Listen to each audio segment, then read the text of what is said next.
Before weapons, every conflict was decided at arm's length. If you wanted to kill something, or stop something from killing you, you had to be close enough to touch it. That meant being close enough to be killed by it. The invention of the weapon changed that equation permanently. But what was the first weapon? Not a tool repurposed in a moment of anger. A weapon. Something designed and constructed specifically to cause harm before the moment of violence arrived. That question is harder to answer than it looks. And the answer, when archaeology gets close to it, is both older and more sophisticated than most people expect. The first problem is separating tools from weapons. In the early prehistoric record, this distinction barely exists. A sharpened stone can butcher an animal. It can also cut a person. A hand axe can dig, scrape, and process food. It can also fracture a skull. The oldest stone tool, the Oldowan choppers and scrapers that appear in the record around 2.6 million years ago, were almost certainly multi-purpose. They were not weapons by design. A true weapon is different. A weapon is made before the threat exists. It is carried. It anticipates violence. It embeds forethought into an object. By that definition, the oldest confirmed weapons we have found are spears. And the most important discovery of ancient spears happened not in Africa, where most human prehistory unfolds, but in a coal mine in Germany. In 1994, at a site called Schöningen in northern Germany, researchers excavating a lignite mine found something extraordinary. 8 wooden spears, complete, preserved by the waterlogged conditions of an ancient lakeshore, dated to approximately 300,000 years ago. They were found alongside the butchered bones of more than 20 horses. This was a hunting camp, a kill site, and the weapons left behind were not crude sticks sharpened at one end. The Schöningen spears average around 2 meters in length.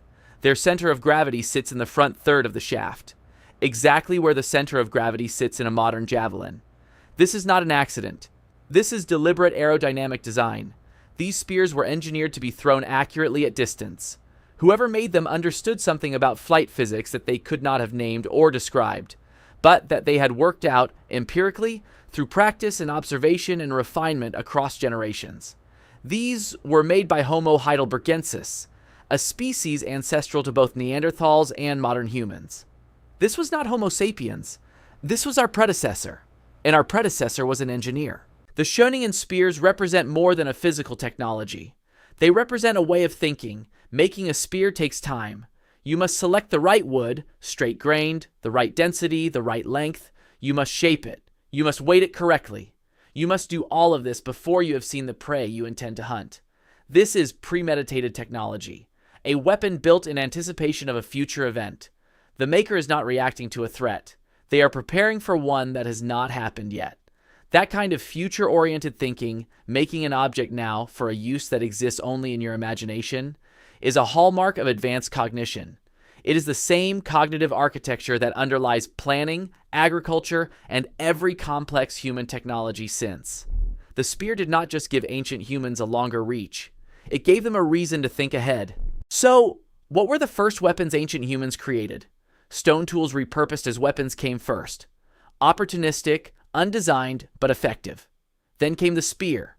The first weapon built before it was needed, carried in anticipation of violence, engineered to travel further than an arm could reach.